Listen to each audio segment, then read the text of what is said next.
부처님께서는 말씀하셨습니다. 인연은 만난 뒤에야 생기는 것이 아니라 만나기 전에 이미 익어 있던 것이다. 혹시 요즘 당신의 집이 집이 아니라 전쟁터처럼 느껴지십니까? 같은 방에 있어도 숨이 막히고 마주치면 말이 먼저 날카로워지고 밥상 앞에서는 침묵이 칼날처럼 서 있는 그런 날들. 그리고 마음 한구석에 이런 생각이 스치진 않으셨습니까? 차라리 이혼하면 끝나지 않을까? 이 지옥 같은 인연 끊어버리면 편해지지 않을까? 하지만 오늘 영상은 그 질문 앞에 서 있는 분들을 위한 이야기입니다. 전생의 인연으로 맺어진 부부가 끝내 이혼을 선택하게 되면 그 인연의 업은 사라지는가? 아니면 형태를 바꿔 이어지는가? 그리고 더 중요한 질문. 이혼이 끝이 아니라면 우리는 어떻게 해야 이 고리를 끊을 수 있는가? 오늘 부처님의 지혜를 한국의 부부 이야기로 풀어 조용히 전해드리겠습니다. 서울 변두리의 작은 아파트. 겨울 저녁, 거실엔 TV 소리만 희미하게 흐르고 있었습니다. 56세 남편 민수는 퇴근 후에도 코트를 벗지 못한 채 현관 옆에 서 있었습니다. 54세 아내 정희는 식탁에 앉아 이미 식어버린 국을 바라보고 있었습니다. 민수는 말했습니다. 정희야, 우리 그만하자. 더는 못하겠다. 정희는 대답하지 않았습니다. 대답 대신 숟가락을 내려놓는 소리가 천천히 집안을 울렸습니다. 그녀의 목소리는 낮고 차가웠습니다. 그래, 나도 더는 못하겠어. 당신이랑 같이 늙는 게 제일 무서웠어. 민수는 그 말에 가슴이 턱 막혔습니다. 그런데도 이상했습니다. 원하는 말을 듣고도 불연함보다 더 큰 허무와 공포가 먼저 올라왔기 때문입니다. 그날 밤 두 사람은 같은 집에서 각자의 방 문을 닫았습니다. 문이 닫히는 소리와 함께 집은 마치 사람이 살아있는데도 숨이 멈춘 것처럼 고요해졌습니다. 민수는 이불을 뒤집어 쓰고도 잠이 오지 않았습니다. 이혼하면 끝이다. 이제부터는 살 것 같다. 분명 그렇게 믿었는데 가슴 한쪽에서 이상한 불안이 올라왔습니다. 왜 이렇게 끝이 아니라 시작 같지? 왜 이렇게 더 무거워지지? 며칠 뒤 민수는 혼자 동네 산자락의 작은 절로 올라갔습니다. 그는 법당에 들어서자마자 바닥에 앉아 고개를 숙였습니다. 스님이 조용히 물었습니다. 무슨 일로 오셨습니까? 민수는 한참을 참다가 마치 속이 터질 듯한 목소리로 말했습니다. 스님, 이혼하면 인연이 끝납니까? 저 사람은 제 인생에 왜 온 겁니까?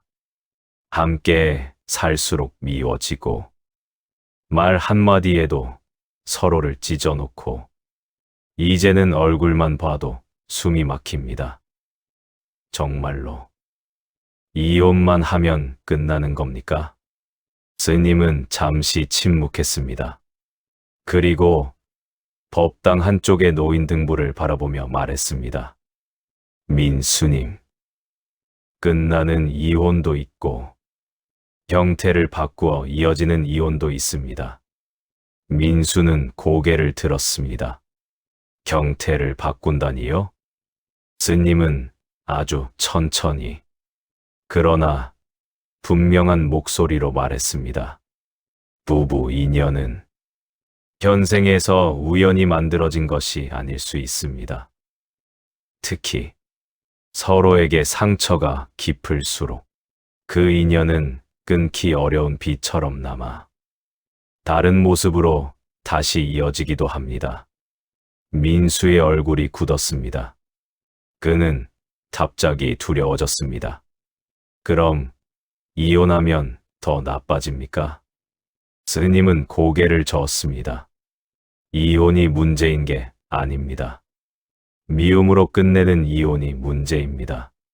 스님은 민수에게 물었습니다. 민수님, 불씨를 바닥에 버리면 불이 꺼집니까? 민수는 대답하지 못했습니다. 스님이 말을 이었습니다. 불씨는 꺼지는 게 아니라 옮겨 붙습니다. 나무가 아니면 종이에, 종이가 아니면 천에, 천이 아니면 마음에. 민수의 눈이 흔들렸습니다. 스님은 부처님의 말씀을 빌어 이렇게 정리했습니다. 부부로 만났던 인연이 미움과 원망으로 끝나면 그 업은 사라지지 않습니다. 다만 부부라는 이름을 벗고 다른 얼굴로 바뀝니다. 민수는 숨을 삼켰습니다. 다른 얼굴이요? 스님은 고요하게 말했습니다. 다음 생에 다시 부부로 만나기도 하고, 혹은 부모와 자식으로, 형제나 이웃으로, 직장 상사와 부하로, 피할 수 없는 관계로 다시 얽히기도 합니다. 민수는 소름이 끼쳤습니다. 왜냐하면 정의와의 관계가 딱 그런 느낌이었기 때문입니다. 피하고 싶은데 피할 수 없는 사람, 멀어지고 싶은데 자꾸 얽히는 사람. 그 순간 민수는 자기도 모르게 입 밖으로 뱉었습니다. 그럼 스님, 저희는 전생 인연입니까? 스님은 민수의 눈을 바라보며 단정하지 않되 흔들리지 않는 말로 답했습니다. 전생을 증명할 수는 없습니다. 그러나 한 가지는 분명합니다. 지금 이 인연이 민수님의 마음을 가장 깊이 흔들고 있다면 그 인연은 정리해야 할 빚이 남아 있다는 신호일 수 있습니다. 민수의 눈가가 젖었습니다. 그는 속삭이듯 말했습니다. 저는 그 사람을 미워하는데 왜 이렇게 마음이 무너질까요? 스님은 짧게 말씀하셨습니다. 미움은 가장 강한 집착의 다른 이름이기 때문입니다. 민수는 조용히 물었습니다. 그럼 저는 어떻게 해야 합니까? 스님은 등불을 가리키며 말했습니다. 칼로 자르면 끊어진 듯 보여도 뿌리는 남습니다. 하지만 등불로 비추면 어둠이 스스로 물러납니다. 민수님, 이혼을 하든 하지 않든 먼저 해야 할 일은 하나입니다. 민수는 숨을 죽였습니다. 스님은 아주 짧게, 그러나 이 이야기의 핵심을 꺼냈습니다. 업은 관계가 아니라 마음에 남습니다. 그러니 관계를 끝내기 전에 마음의 업부터 끝내야 합니다. 민수의 가슴이 쿵 내려앉았습니다. 그는 그제야 알았습니다. 자신이 원하는 건 이혼 서류의 도장이 아니라 이 지옥 같은 마음에서 벗어나는 길이라는 것을. 스님은 마지막으로 이렇게 말했습니다. 민수님, 칼로 인연을 자르면 상처만 남지만 마음으로 인연을 놓아주면 자유가 됩니다. 민수는 그 말을 듣는 순간 가슴이 무너지듯 울었습니다. 30년을 함께 살며 단 한 번도 생각해보지 못한 것. 나는 그 사람을 놓아준 적이 없구나. 미워하면서도 원망하면서도 꽉 붙잡고 있었구나. 그날 민수는 절에 남기로 했습니다. 7일간의 수행을 시작하기 위해 절에서 내려온 날 밤, 민수는 집에 돌아와서도 잠을 이루지 못했습니다. 아내 정희의 얼굴이 떠올랐습니다. 차가운 말투, 굳어버린 눈빛, 그리고 마지막에 했던 말. 당신이랑 같이 늙는 게 제일 무서웠어. 민수는 이를 악물었습니다. 그래, 이혼하면 끝이야. 각자 갈 길 가면 되는 거야. 하지만 이상하게도 마음 한구석이 계속 불안했습니다. 끝을 앞두고 있는데도 마음은 전혀 가벼워지지 않았기 때문입니다. 며칠 뒤 민수는 다시 저를 찾았습니다. 그는 스님 앞에 앉자마자 말했습니다. 스님, 그래도 저는 이혼하려 합니다. 더는 함께 사는 게 서로에게 독입니다. 스님은 고개를 끄덕였습니다. 그리고 조용히 말했습니다. 그 선택 자체를 말리지는 않겠습니다. 다만 이혼을 칼로 쓰지 말라는 말은 드리고 싶습니다. 민수는 이해하지 못한 표정이었습니다. 스님은 부처님의 비유를 들어 설명했습니다. 이혼은 끊는 칼이 아니라 건너가는 문과 같습니다. 문을 어떤 마음으로 통과하느냐에 따라 그 다음 세상이 달라집니다. 스님은 민수에게 이혼이 만들어내는 두 갈래 업을 들려주었습니다. 첫 번째는 원망으로 끝나는 이혼이었습니다. 상대를 악으로 규정하고 자신을 피해자로만 남긴 채 저 사람만 아니었으면 이라는 마음으로 끝낼 때 그 업은 다음 생 혹은 현생의 다른 관계에서 더 강한 형태로 되돌아옵니다. 민수의 얼굴이 굳어졌습니다.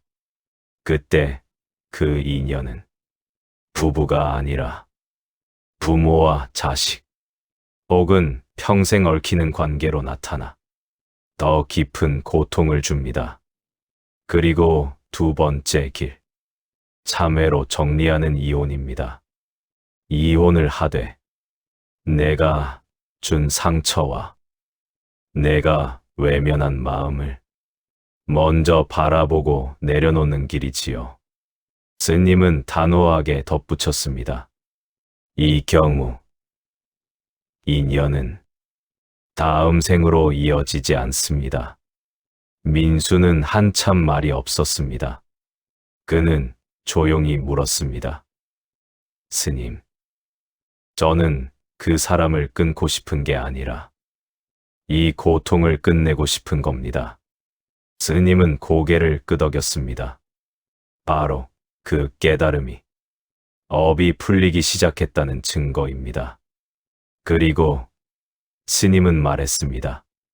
민수님, 이혼을 하든 하지 않든 먼저 마음의 이혼부터 하셔야 합니다. 그날 민수는 정희에게 이혼을 통보하지 않았습니다. 대신 스님이 내준 마지막 과제를 품고 집으로 돌아갔습니다. 7일 동안 아내를 붙잡으려 하지 말고 미워하지도 말고 빚진 사람의 마음으로 대하라. 민수는 그 말을 가슴에 새기며 천천히 산을 내려왔습니다. 이혼, 서류보다 먼저 정리해야 할 것이 있다는 것을 이제는 알 것 같았습니다. 민수는 그날부터 말을 줄였습니다. 변명하지 않았고 맞서 싸우지 않았고 옳고 그름을 따지지 않았습니다. 정희는 처음엔 냉소적으로 말했습니다. 이제 와서 착한 척이야? 민수는 대답하지 않았습니다. 그저 상대의 말을 끝까지 들었습니다. 이상한 일이 벌어졌습니다. 아내의 태도가 변하기 전에 민수의 마음이 먼저 변하기 시작했습니다. 화를 내지 않으니 억울함도 줄었고 변명하지 않으니 마음이 오히려 가벼워졌습니다. 그는 처음으로 이렇게 생각했습니다. 저 사람도 참 오래 외로웠겠구나. 그 순간 민수는 알 수 있었습니다.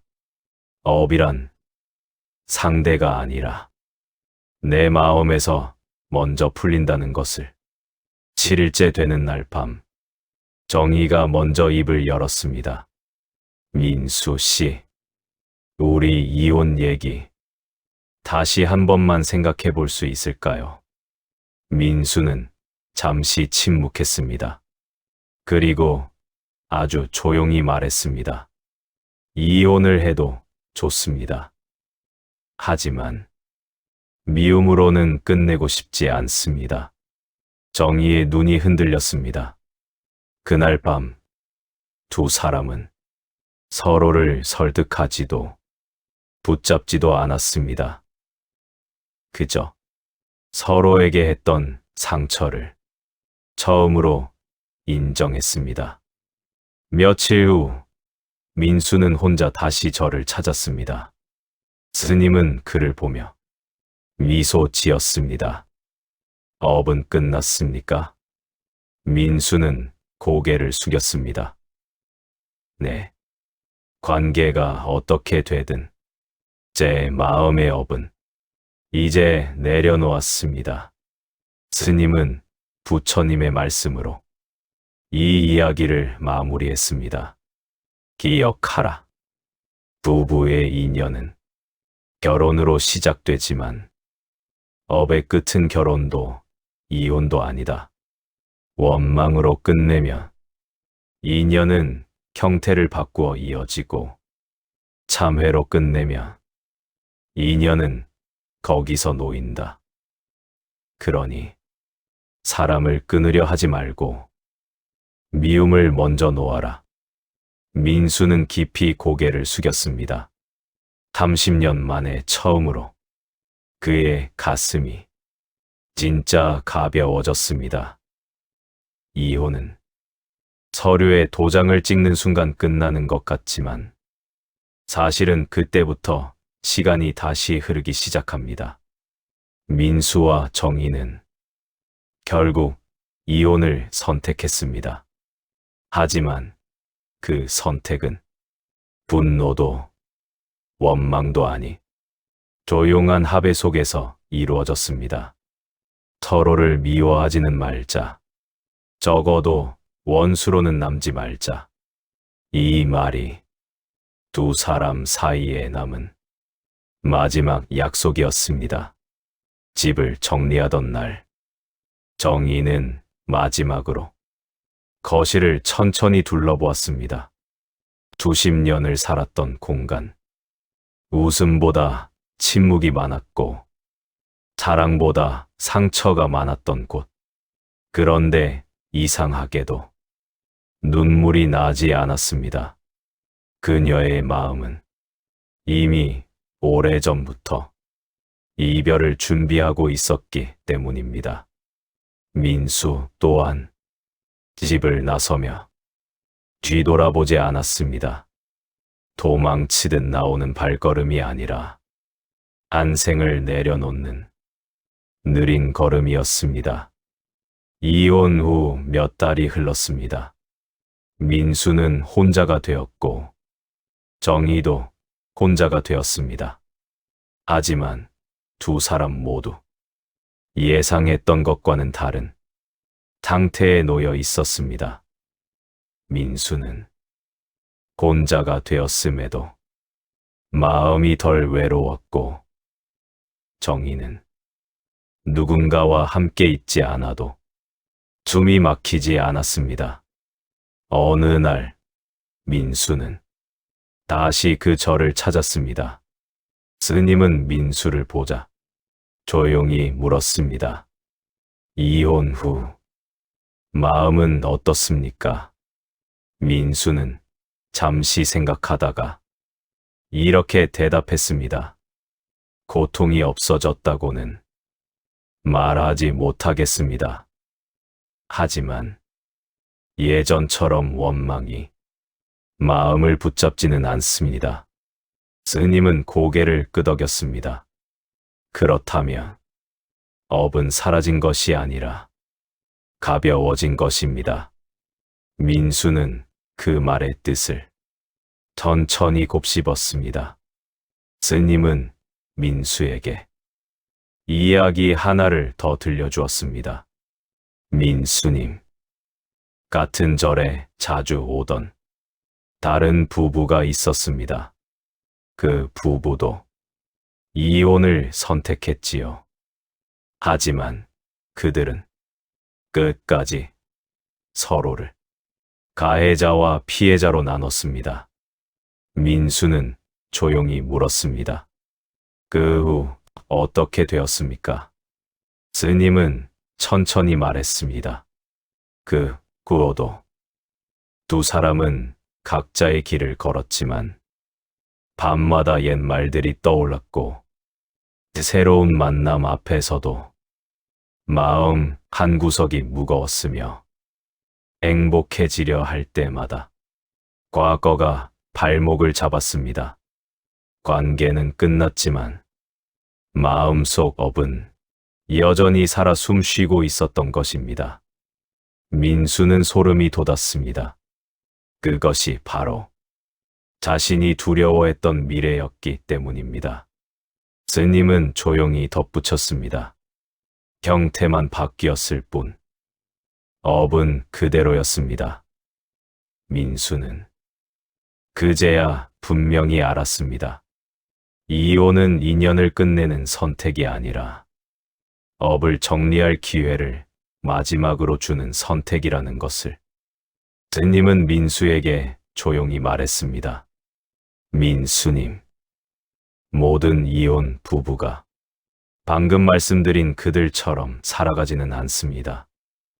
사실 많은 부부는 이혼 후에 각자의 삶을 비교적 담담히 살아갑니다. 서로를 미워하지도 않고 굳이 다시 떠올리지도 않으며 그저 한 시절의 인연으로 조용히 접어두고 살아가지요. 민수는 고개를 들었습니다. 스님은 말을 이었습니다. 하지만 부처님의 말씀은 바로 다른 경우를 가리키고 계십니다. 미움과 분노만 남긴 채 끝난 이혼. 서로를 끝까지 이해하려 하지 않았던 부부. 마지막까지 내가 문제였다는 말만 남긴 채 헤어진 경우입니다. 이런 부부는 이혼 후에도 이상하게 마음이 편하지 않습니다. 다시 새로운 사람을 만나도 비슷한 말에 상처받고 사소한 행동에도 같은 분노가 올라옵니다. 상대는 바뀌었는데 마음의 반응은 예전 그대로이기 때문입니다. 민수는 천천히 고개를 끄덕였습니다. 스님은 따뜻한 목소리로 말했습니다. 하지만 이혼을 선택했더라도 그 과정에서 자신을 돌아본 부부는 다른 길을 걷습니다. 그때 내가 너무 바빴다. 상대의 외로움을 보지 못했다. 나도 많이 모질었다. 이런 말을 속으로라도 해본 사람은 이혼 후의 삶이 조금씩 다릅니다. 미움이 남지 않으니 과거가 따라오지 않고 새로운 관계 앞에서도 마음이 덜 경직됩니다. 스님은 민수를 바라보며 말했습니다. 민수님은 후자의 길을 선택하셨습니다. 민수의 눈가가 뜨거워졌습니다. 스님은 부처님의 말씀을 전했습니다. 미움을 안고 떠난 인연은 다시 돌아오고, 미움을 내려놓은 인연은 그 자리에서 놓인다. 민수의 가슴이 천천히 가라앉았습니다. 그는 이제 알았습니다. 정이와의 인연은 사라진 것이 아니라 마침내 흘러간 것임을. 그날 민수는 절을 내려오며 처음으로 이런 생각을 했습니다. 이혼을 해서가 아니라 마음을 내려놓아서 이 인연이 끝났구나. 스님의 말대로 업은 가벼워졌고 민수의 발걸음도 그 어느 때보다 가벼웠습니다. 지금 이 영상을 듣고 있는 당신은 어쩌면 이런 생각을 하고 있을지도 모릅니다. 나는 아직 이혼을 결정하지 않았다. 혹은 이미 이혼했다. 혹은 이혼은 못하지만 이 지옥 같은 관계에서 벗어나고 싶다. 부처님의 지혜는 그 어떤 경우에도 하나로 모입니다. 문제는 관계가 아니라 그 관계를 품고 있는 내 마음이라는 것. 이혼은 도망이 될 수도 있고 해탈의 문이 될 수도 있습니다. 그 차이는 단 하나. 어떤 마음으로 그 문을 통과하느냐입니다. 기억하십시오. 전생의 인연으로 맺어진 부부라 해도 이혼이 반드시 업의 반복을 의미하지는 않습니다. 미움으로 끝내면 인연은 다른 얼굴로 돌아오고, 참회로 마무리하며 인연은 그 자리에서 놓입니다. 사람을 끊으려 하지 말고 미움을 먼저 내려놓으십시오. 그러면 그 어떤 인연도 당신을 다시 지옥으로 끌어들이지 못할 것입니다. 오늘 이야기가 당신 마음에 작은 울림으로 남았다면 이 영상에 조용히 구독과 좋아요로 마음을 남겨주십시오. 그리고 당신이 지금 겪고 있는 인연의 고민이 있다면 댓글로 적어주셔도 좋습니다. 그 이야기가 누군가에게는 다음 생을 바꾸는 작은 등불이 될지도 모릅니다. 부처님의 평안이 오늘 하루, 그리고 당신의 선택 앞에 늘 함께 하시기를 기도드립니다. 나무아미타불 관세음보살.